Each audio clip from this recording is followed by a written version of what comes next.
para la evaluación de la próxima semana.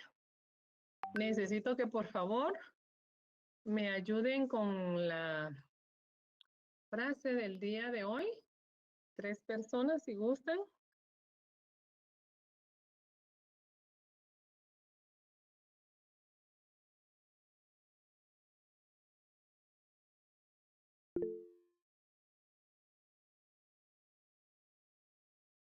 Luis Pedro, por favor. La frase dice, si eres neutral en situaciones de injusticia, has elegido el lado del opresor. Para mí, lo que significa esta frase es de que ante las injusticias, si nosotros callamos, es como que nosotros lo estamos aceptando, cuando en realidad nosotros deberíamos de luchar contra las injusticias, más tomando en cuenta, así como nosotros que estamos estudiando para abogados y notarios, que tenemos que buscar la justicia ante todo, ¿verdad? Ok, muchas gracias. ¿Alguien más?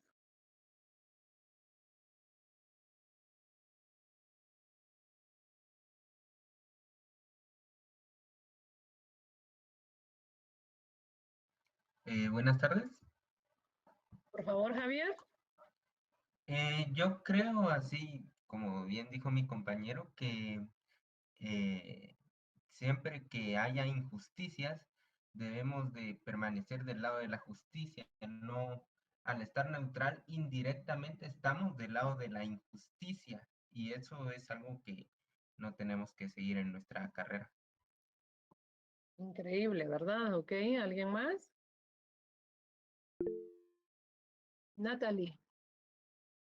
Creo que creo que la frase habla mucho sobre la elección que hacemos, porque indirectamente cuando no hacemos la elección de elegir la justicia o la injusticia, también estamos eligiendo y somos Exactamente, al no cómplices de las elegir, ¿verdad? acciones, ajá, somos cómplices de las acciones pues que hemos visto, oído y demás, porque claramente nosotros tenemos voz y derecho a hablar y creo que todos deberíamos hacerlo en algún punto.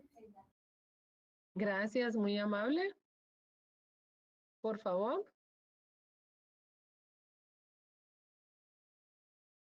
¿Había levantado la mano alguien más?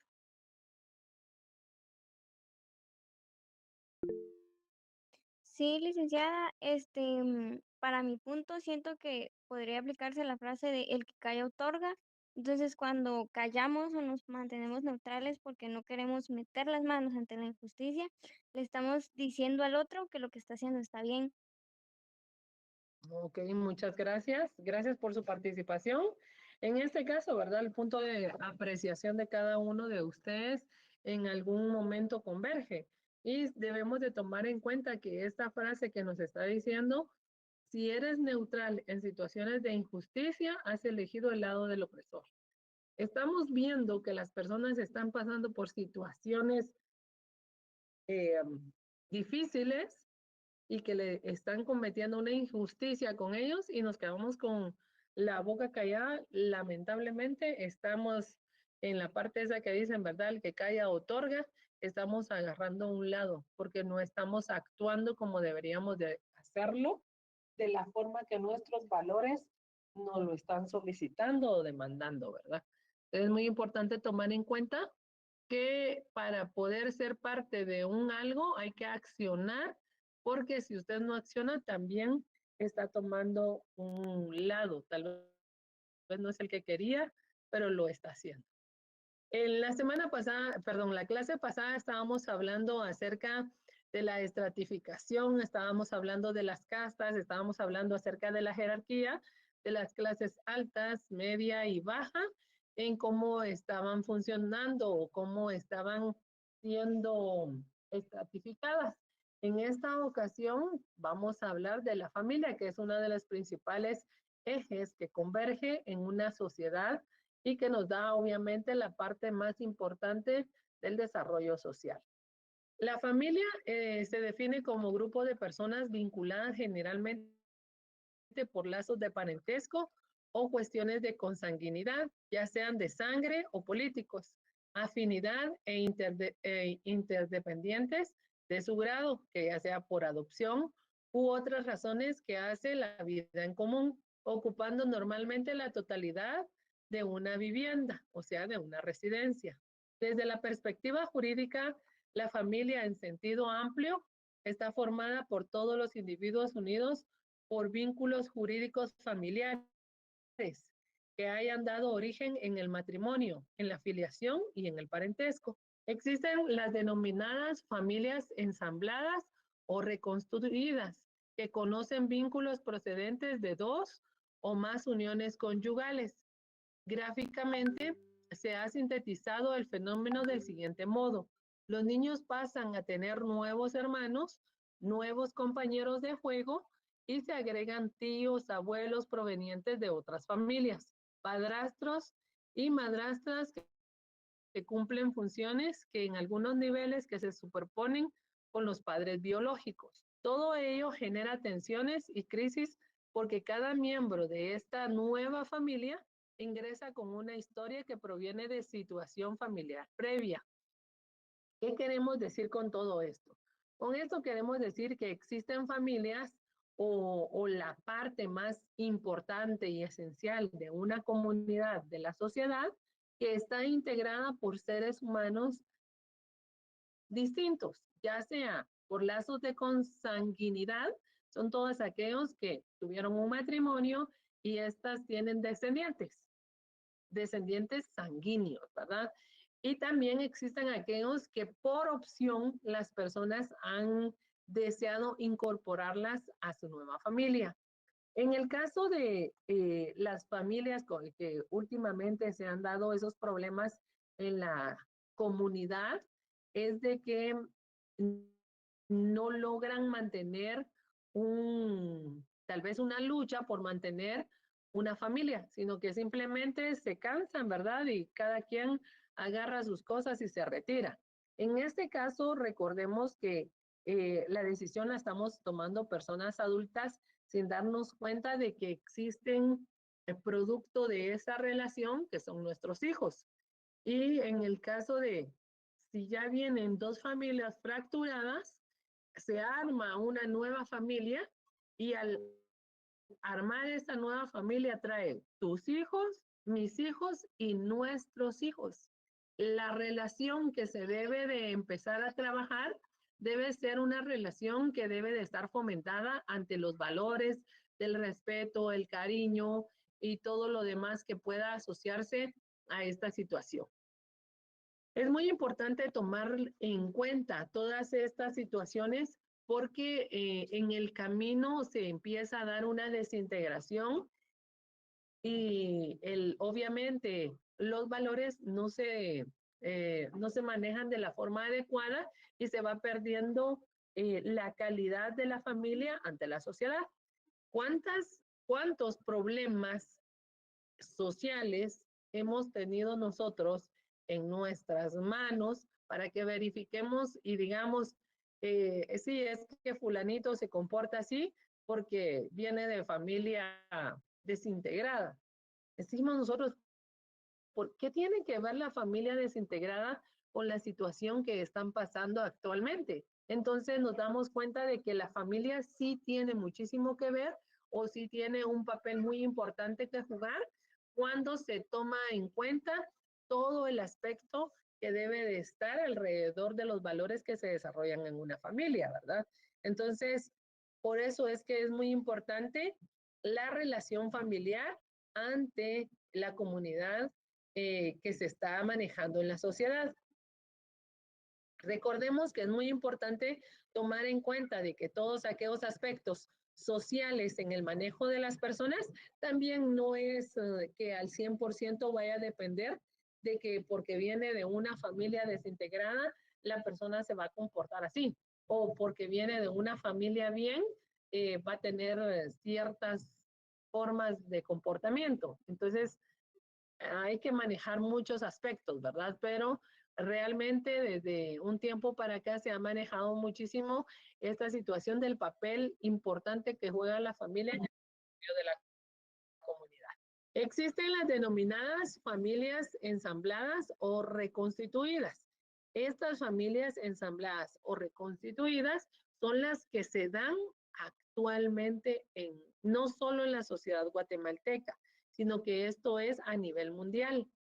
Ya no hay mucha tolerancia en torno a una relación familiar, ¿verdad? Sino que a veces sí es bueno manejarlo o dejarlo por la sana paz a que esté un padre o una madre que ya no quiere estar en un hogar y les está dando mala vida también a los integrantes familiares, ¿verdad? Si bien en el derecho positivo guatemalteco no se legisla sobre la familia ensamblada, hay normas que presuponen, por ejemplo, entre el cónyuge y los hijos del otro, o sea, los hijastros. Este parentesco por afinidad en primer grado genera deber alimentario recíproco, siendo dichos alimentos a cargo de la sociedad conyugal. ¿Qué quiere decir esto? Que si yo voy a vivir en mi casa o en la nueva casa que yo tengo con mi nuevo esposo, pero yo traje a mis hijos y él trajo a sus hijos, ay, yo no les doy de comer porque no son hijos míos. O él no les da, les proporciona alimento porque no son hijos de él, ¿verdad? Esta, esta ejemplificación no es más que la obligatoriedad que tiene el miembro del pater family, porque por eso es que están integrando una familia.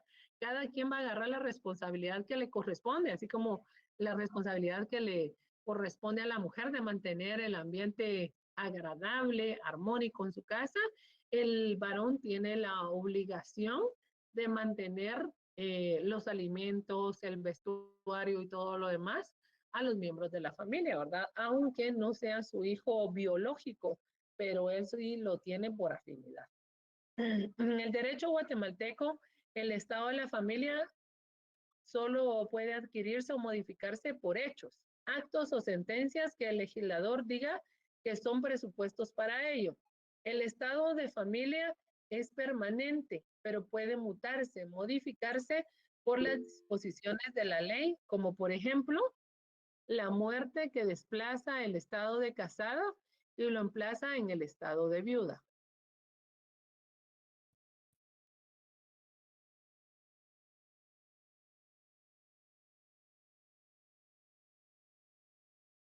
El estado que lo emplaza en el estado de viuda, ¿verdad?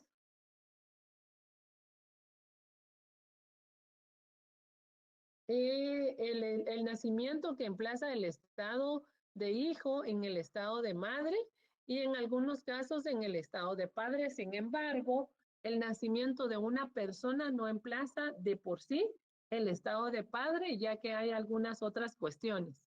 Si el hombre está casado con la mujer, los hijos que ella tiene se supone que son del marido. Y si vive de hecho con ella, los hijos que tienen son del conviviente al tiempo de la concepción y no del conviviente en el tiempo del nacimiento.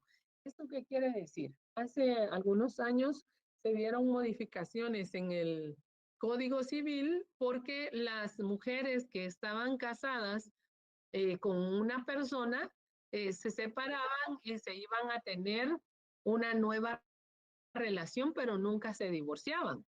Entonces, al no divorciarse y quedar embarazadas y tener un bebé, el bebé no era del esposo con el que vivía, sino que era del esposo con que estaba casada, porque la ley así lo indica, o así lo indicaba, ¿verdad? Esa modificación se dio debido a tantas situaciones o inconvenientes que habían pasado que los niños no tenían una figura paterna porque es más, ni los inscribían, ¿verdad? Porque qué hombre lúcido iba a querer tener un hijo que no le pertenecía a él y estaba viviendo con otro. Lo que pasa es que no es solo de darle el apellido.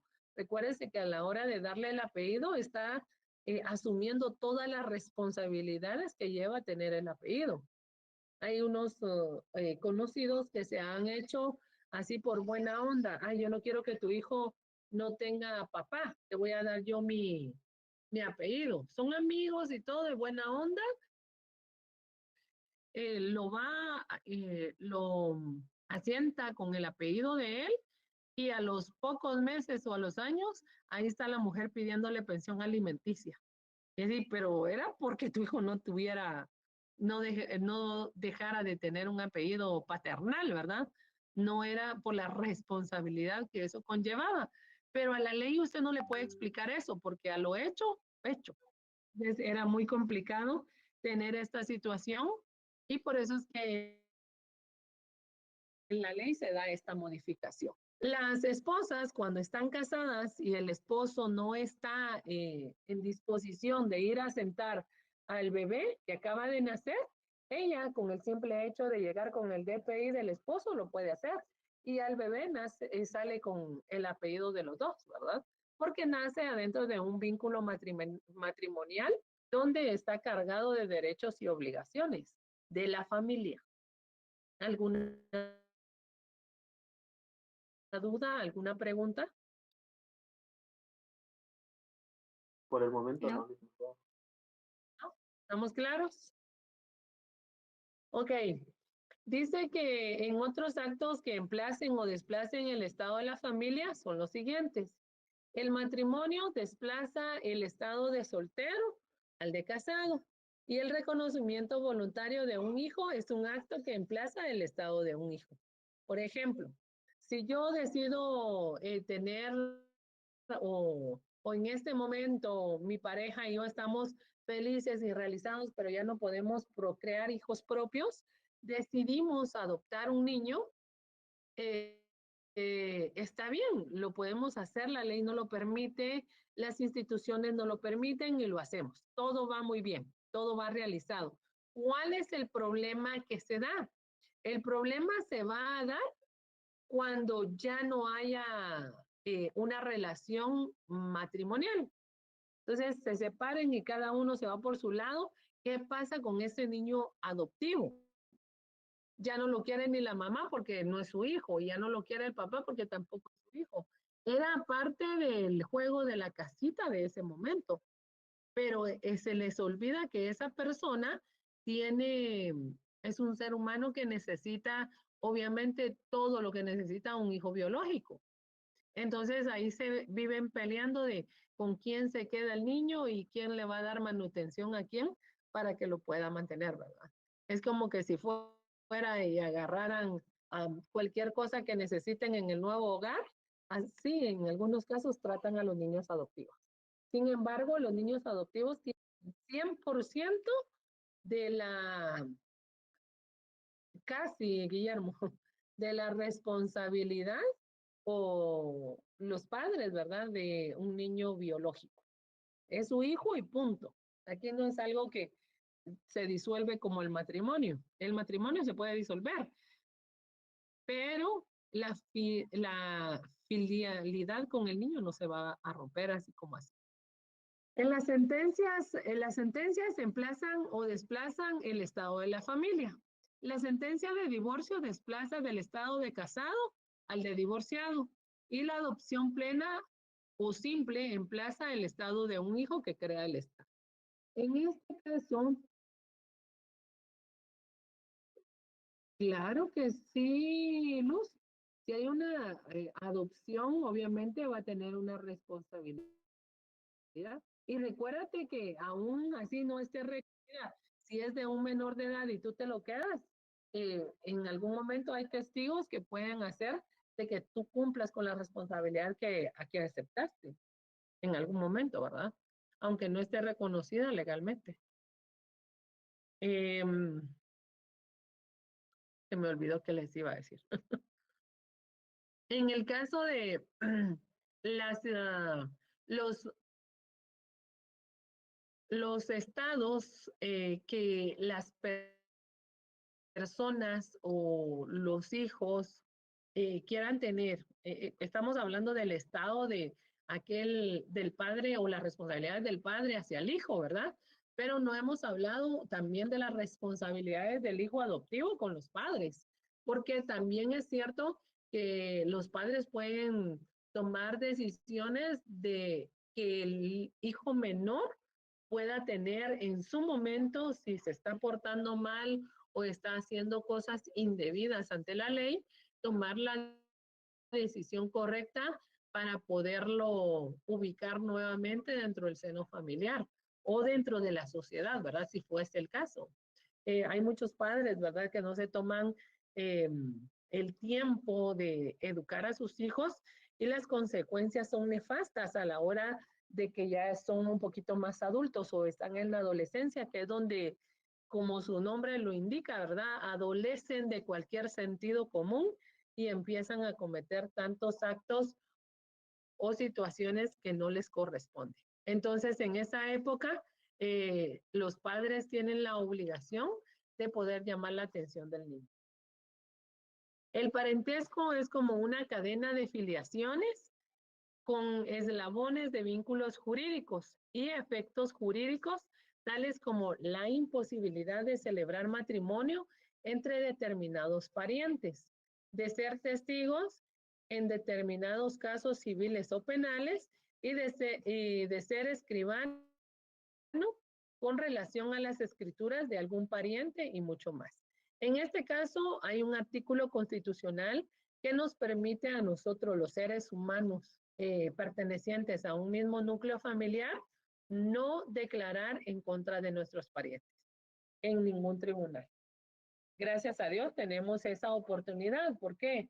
Porque recuérdense que los familiares tenemos un vínculo más allá, ya sea de amor o castigo, que no nos deja ser objetivos.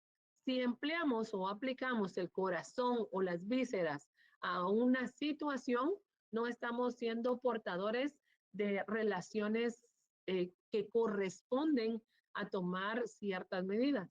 Por ejemplo, si mi papá cometió un acto ilícito y yo estoy enojado con él, yo voy y declaro en contra de mi papá, aunque mi papá sea inocente. Entonces, eso no lo permite la ley, ¿verdad? Porque el sentimiento que nosotros vamos a manifestar no es correcto en ninguna aceptación de una sentencia. Entonces, va a depender muchísimo de esos eslabones o de esas cadenas a las que uno pertenece para que puedan ejercer el ejercicio que les corresponde. Creo que son de 4 grados de consanguinidad, ¿verdad? Y en el caso del matrimonio también, aparte de que genéticamente dice que no debe de ser correcto porque los niños salen deformes. Entonces tampoco la ley permite que existan esas situaciones en torno a una familia. ¿Cuántos estados les conocemos a las personas? Estados jurídicamente hablando, en torno a lo que corresponde al hecho de la familia, al estado de la familia. O el ser humano solo tiene 2 estados. ¿Cuáles serían? El de padre y El de hijo. padre y el de hijo. No, estoy hablando de estados. Estados, por ejemplo, cuando se habla de los viudos, o cómo le llamamos a las personas de unión de hecho. Soltero, casado, nada más. Exactamente, solo existen 2 estados, ¿verdad? El de soltero y casado. La unión de hecho, ¿en dónde entraría? Cuasi matrimonial, dice el Código Civil. No existe un cuasi No matrimonial. está reconocida la unión de hecho. Solo se puede registrar. La unión de hecho, si está inscrita, sí. Si está inscrita, sí. Pero si no está inscrita, solo vivo con él porque sí, ¿cuál sería mi estado? Soltera.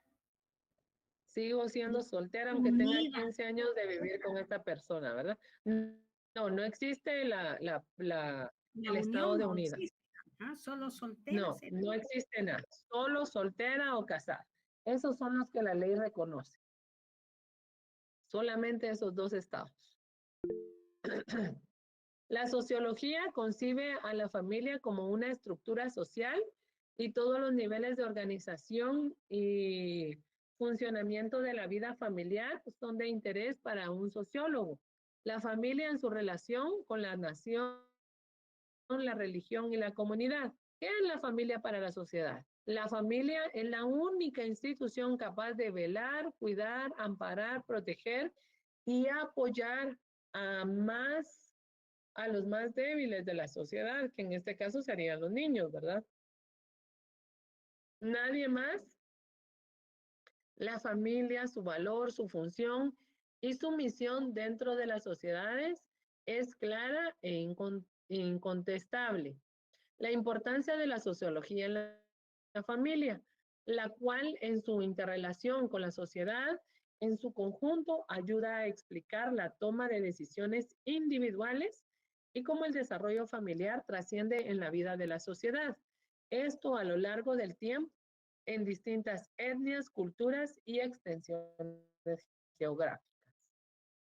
Ahora vamos a hablar algo de que tiene que ver con la sociedad, pero que tiene un lugar muy aparte que todos manejamos en constante tiempo, ¿verdad? En algún tiempo es mucho más importante para nosotros. Esto es la estratificación social. Y la estratificación social da cuenta o es un medio para representar la desigualdad social de una sociedad en la distribución de los bienes materiales o simbólicos, económicos o culturales. El concepto de estratificación social suele implicar que existe una jerarquía social en términos de desigualdad social estructurada. Existen 4 grandes tipos de estratificación social, que sería, número 1, la esclavitud, número 2, el sistema de castas, número 3, el sistema estamental y número 4, el sistema de las clases sociales. ¿Qué causa la estratificación social? La causa se origina básicamente en la división del trabajo. Es en una hipotética sociedad en la cual todos los hombres desarrollan las mismas actividades y no producirán entonces diferencias sociales. En el caso que nos está diciendo aquí que todas las personas vamos a hacer lo mismo y vamos a tener un mismo estatus, no es claro, ¿verdad? Porque si el obrero trabaja 8 horas bajo el sol, ¿será que le pagan lo mismo de lo que le pagan a un profesional adentro de una oficina? No, no le pagan lo mismo. ¿Quién es el que hace el trabajo más cansado? El campesino. Exactamente. Entonces, si nos damos cuenta, aquí en la causa de la estratificación nos dice que desarrollan las mismas actividades, pero no producen diferenciaciones sociales. En este caso, sí las produce porque desarrollan actividades distintas, ¿verdad? Y la jerarquización va a ser dependiendo de en qué estatus social se encuentre la persona. ¿Cuáles son las características de la estratificación?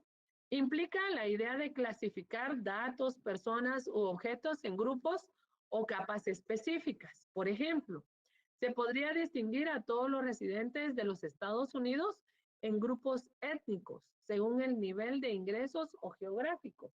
Hagámoslo aquí en Guatemala. Aquí en Guatemala podemos hacer nuestra propia estratificación poniendo tal vez en una pirámide a la gente de Cayalá. Pues en otro lado podríamos poner a la gente que vive tal vez en la zona 5. Y por último podemos poner a la gente que vive abajo del puente Belice. ¿Qué estratificación le darían ustedes a ellos?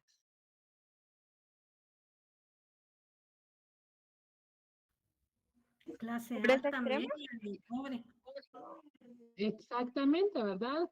Vamos a desarrollar de una vez, vamos a ir colocando a la persona donde quedaría inscrita según la estratificación que nosotros tenemos en relación a lo que nosotros estamos viendo, ¿verdad? Porque podemos tener esa situación sin buscar mucho más allá que el método de la observación para poder hacerlo. Dice aquí, ¿cuáles son las características de la estratificación? La estratificación implica la idea de clasificar datos, personas u objetos en grupos o capas específicas. Si vamos a poner, a delimitar las capas específicas, no podríamos poner, por ejemplo,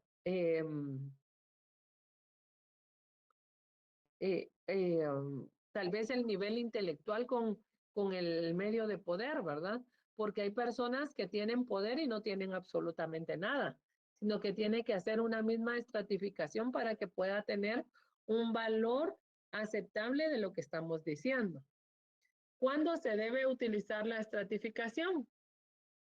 Por lo general se debe plantear en el formato de recolección de datos diseñado por un analista o ingeniero en el proceso antes de iniciar con la recolección, al pensar cuidadosamente en las categorías que son relevantes para su análisis. Eso es lo que estábamos hablando, ¿verdad? Que no vamos a poder definir una estratificación si en realidad estamos poniendo objetos u hechos que son de otra estratificación.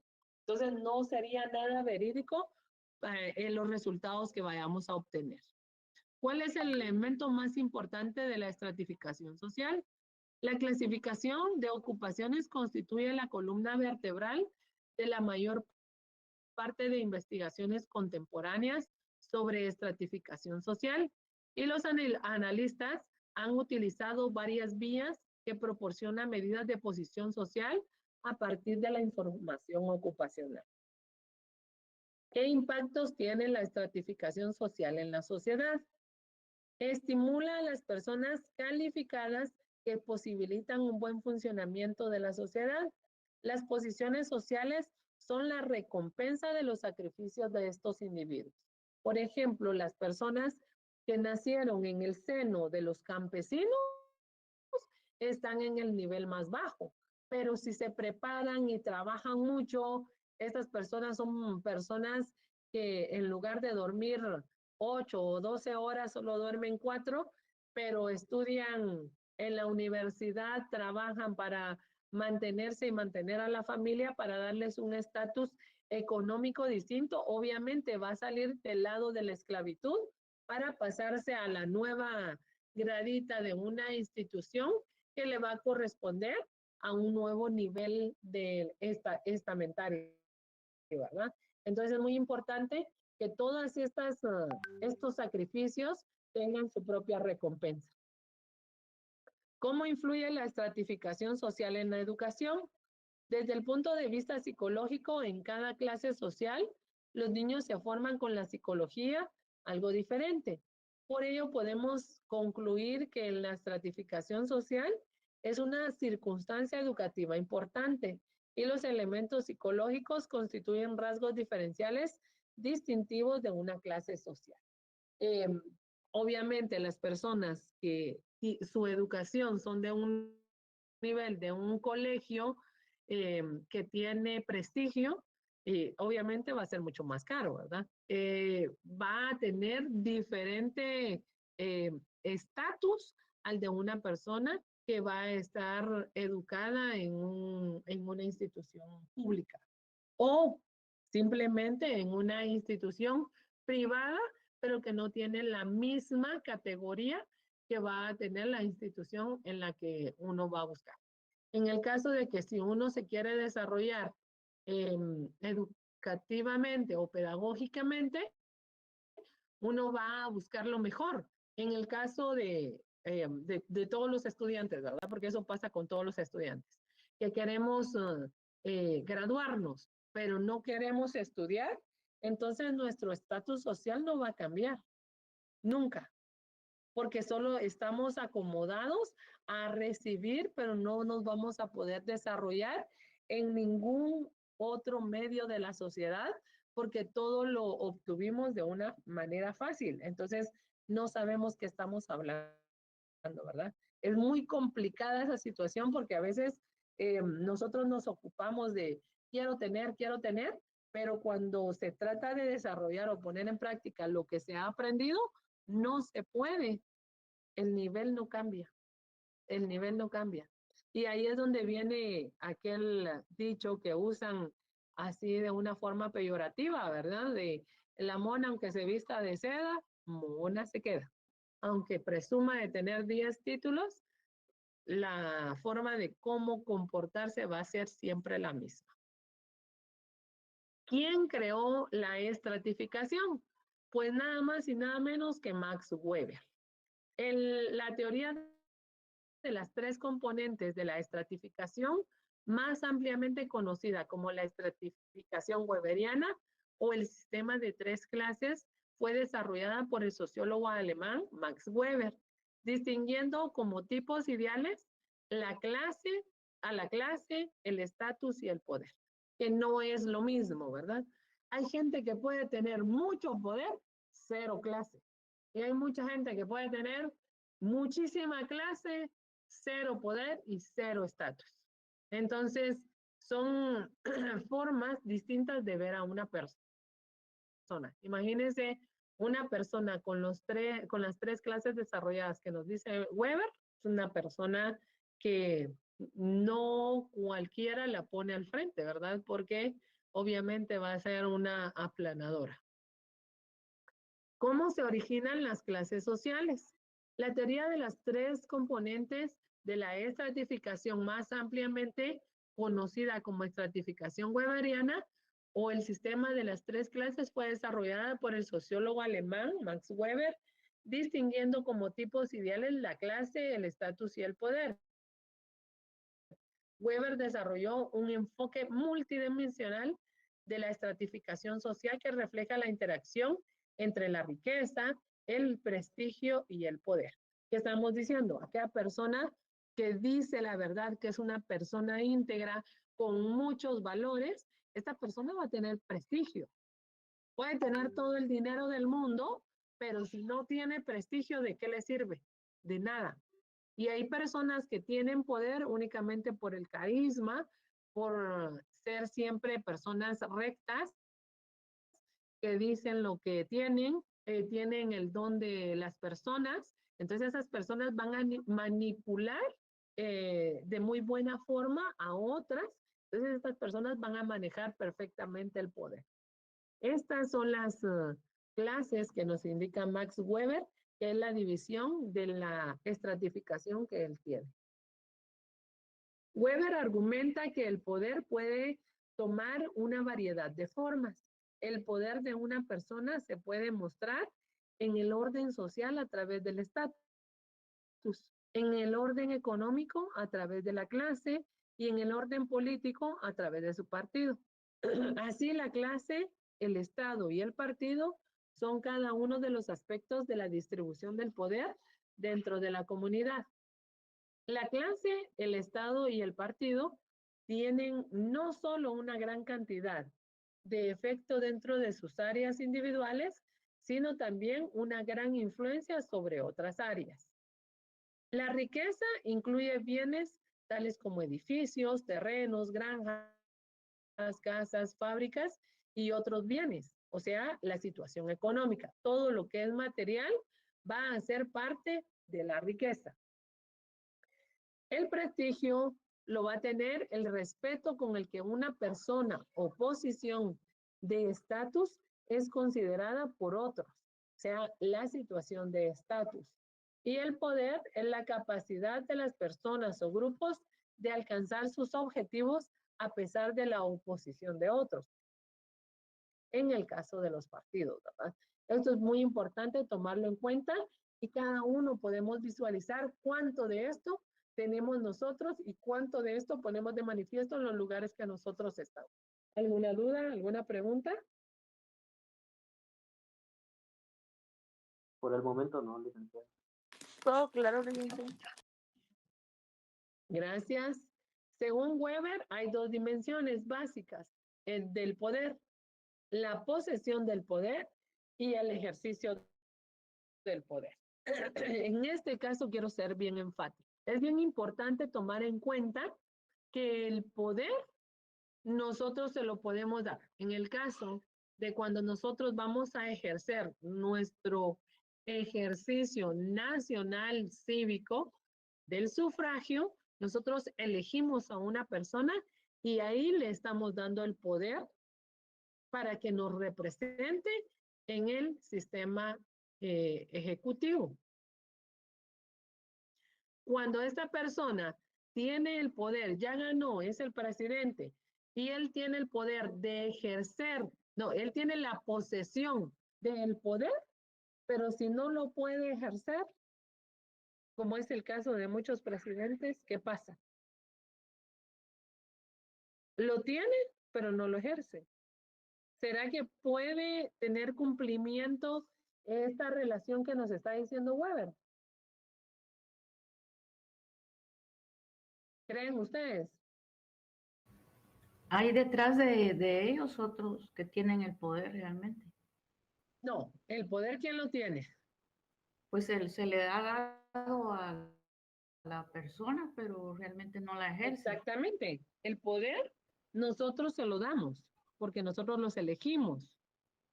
El ejercicio del poder, ¿quién lo tiene?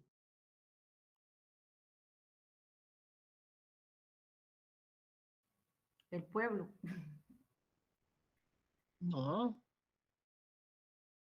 Sí, bueno sería que nosotros lo tuviéramos. Siempre, bueno, en algún momento, en algunas situaciones, van a ser otros los que tienen el ejercicio del poder. Por eso es que hay 3 elementos que nos está hablando Weber. De la clase, el poder. El poder es quien lo tiene y quien lo ejerce. Pero en el caso de muchos presidentes solo lo tienen, porque fueron electos por el pueblo. Pero el ejercicio del poder lo tienen las personas que lo han llevado a él a ser representante de. Usted ha visto esa parte donde dice, en el matrimonio, hagámoslo más fácil, en el matrimonio, ¿quién tiene el poder? Las mujeres. Eso. Depende, Se supone que depende. religiosamente lo tiene el hombre, se supone. Pero ¿quién ejerce el poder en el hogar?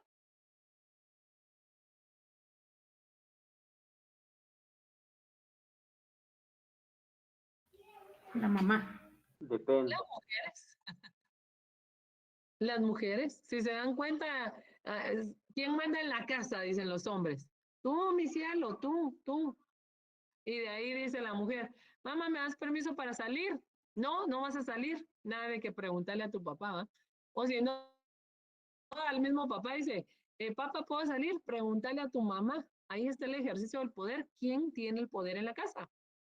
La mamá, las mujeres. Exactamente, las mujeres. Miren qué inteligentes somos, ¿verdad? Porque ante la sociedad, quien tiene el ejercicio del poder es el hombre. Pero realmente, no, quien tiene el poder es el hombre, pero el ejercicio del poder lo tiene la mujer. ¿Se dan cuenta?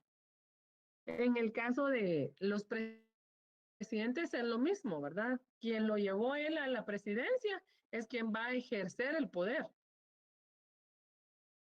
Han habido muchos gobiernos así, que tenemos presidente, pero solo de adorno, porque lo elegimos, pero en realidad quien manda es otro, u otros, u otras, ¿verdad? Eso es lo que quiere decir el ejercicio del poder. Ahora veamos aquí hablando acerca de las castas, que es otra de las partes que nos está indicando. En la parte de las castas podemos verificar nosotros que la división que se da entre el español con el indio nos da un mestizo. Ya el pobre mestizo ya es aquel que no tiene absolutamente nada, porque no es reconocido por los españoles y tampoco es reconocido por los indígenas. Aquí sería, en este caso serían los indígenas, ¿verdad? Para que sea el linaje del mestizo. Entre el mestizo y el español hay un nuevo linaje que se llama castizo. Y entre el castizo y el español existe otro linaje que es el español y que se da entre el español y el negro se da el mulato. De esa forma se viene formando una nueva casta. entre la relación que se da entre una etnia y la otra o una descendencia y la otra. En el caso de los mulatos con el español, nos da moriscos. Entre los moriscos y españoles nos da un chino. Entre el chino y el indio nos da, ay, que no sé, salta atrás, dice. Y luego nos da entre este y el mulato, nos da el lobo. Y así sucesivamente vamos viendo las castas que se van formando en la Nueva España, ¿verdad? A través de las conquistas, donde se ha venido desarrollando toda aquella ensalada étnica, multicultural, que se da en relación a una sociedad, ¿verdad? Entonces tenemos de todo. Aquí en el sistema estamental podemos ver a los grupos privilegiados y a los grupos no privilegiados. Entre los privilegiados tenemos a la realeza, hasta el principio de la pirámide. Luego tenemos a la alta nobleza y al alto clero. Y después de ellos tenemos a los nobles medios, o sea, los caballeros y el patriarcado urbano, patricios urbanos, ¿verdad? Que son aquellos que ayudaban a los más altos.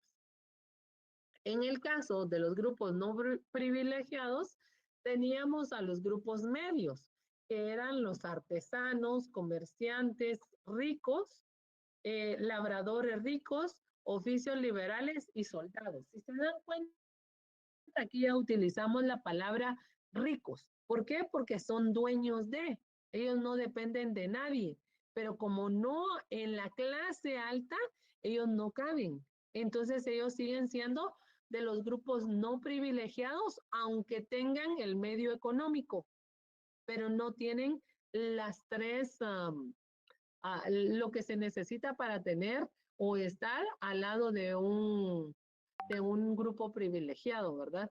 Como se dan cuenta, todavía se maneja esta situación aquí en nuestros medios. Guatemala no es uno de los países que se da a la ignorancia de esta situación, sino que pasa constantemente aquí, ¿verdad? Luego tenemos los grupos modestos, que serían los campesinos con tierras, los artesanos, pequeños comerciantes y funcionarios. ¿Por qué? Si ustedes se dan cuenta, hay gente que viene del área rural y está la gente de la ciudad. La gente de la ciudad es bien creída porque vive en la ciudad, aunque esté alquilando una casa. Y el que viene del área rural tiene sus 5 manzanitas y todo modesto, el patojo, se viene a la ciudad, pero lo siguen tratando mal porque es de pueblo. Creen que su casta no llega al nivel de clase que el que tiene el nacido en la ciudad. Entonces, de esa forma, se va dando un sistema estamental bastante fuerte y bastante marcado, ¿verdad? Porque el del área rural sí tiene la plata, pero no tiene la clase que tiene el del área urbana por haber nacido y tener más conocimiento que el otro, ¿verdad? Estas obviamente son parámetros que marcan una sociedad económica, una sociedad lamentablemente reconocida, ¿verdad? Pero son estructuras que se han formado a través de los tiempos y sí tienen un reconocimiento en las comunidades, en el desarrollo social que se ha dado. Y por último, en el último estrato tenemos a los marginados, que serían los siervos, los jornaleros, los campesinos sin tierra, los asalariados de oficios de pobres, ¿verdad? Son todas aquellas personas que ejercen el oficio doméstico, ya sea en las haciendas, que ahí sí son tratados como que si fueran esclavos, o en las zonas urbanas que tienen el puesto de sirvientes, ¿verdad? El estatus que ellos manejan siempre va a ser el mismo. Imagínese usted una persona que sea ama de llaves de la clase de Europa, sigue siendo una persona que se mantiene en el lado de los marginados, aunque así tenga el dinero que tenga porque está ganando en euros. Pero si tiene la otra persona un nivel reconocido como la parte de los comerciantes, donde tienen varios comercios, varias industrias o alguna situación económica que le puede desarrollar, aunque este tenga mucho más dinero, el estatus de las clases se lo va a dar siempre el mismo. Entonces es bien complicado a la hora de ser un poquito clasista, ¿verdad? Que es lo que los derechos humanos han trabajado muchísimo ante nosotros, los que nos mantenemos en las comunidades, que debemos de desarrollar ya parámetros de igualdad donde no se den tantos estos rasgos para que no haya tanta discriminación. Yo les coloqué 2 fotografías que muestran la forma de la esclavitud en el continente africano y en el continente europeo, ¿verdad? Que aún siendo una parte evolutiva, todavía se marcan la parte de la esclavitud que se da en estas sociedades. En el caso de África, vemos a las personas negritas, ellos no tienen absolutamente nada que comer, no tienen agua y ellos por un vaso de agua a veces, con todo y familia, se van a servir a algunos lugares para que puedan tener el alimento básico, aunque nunca les paguen, nunca les hagan nada de resarcirlos económicamente, sino que únicamente les dan lo que necesita el cuerpo, o sea, única y estrictamente alimento. Y el alimento del día, no los 3 tiempos de comida, sino que el alimento, un alimento por día, ¿verdad? En el caso de la esclavitud, Europa es cuando están todos esos movimientos revolucionarios de las guerras mundiales, ¿verdad? Donde a cierto grupo eh, a cierto grupo social lo agarraron y lo tomaron como esclavos, ¿verdad? Para que sirvieran a los demás o que se fueran parte de ser sacrificados porque no pertenecían a ninguna de las clases que ellos reconocían como parte de la sociedad. Hasta aquí llegamos entonces con las diapositivas que van a ser o que vamos a utilizar en nuestro examen que va a ser desarrollado el día 18 de octubre. Hasta aquí se queda y necesito que por favor estudien para que puedan tener una buena oportunidad y llegar a la meta que les corresponde. Recuérdese que se puede ya desasignar si no va a llegar a la zona mínima de las clases, porque nosotros en nuestro pensum de estudio tenemos lo que es la repitencia, ¿verdad? Solamente podemos repetir 2 veces un curso y para una tercera tenemos que pedir permiso para hacerlo. Recuerden de no perder el tiempo, porque el tiempo es oro. Y si usted lo va a perder, o esta vez se asignó y se olvidó de desasignarse, lamentablemente está perdiendo una oportunidad muy brillante en su vida. Entonces, jóvenes, nos quedamos hasta aquí. Nos vemos el día viernes 18 en el examen presencial, si Dios quiere. Que tengan muy buenas tardes. Gracias. Gracias, licenciada.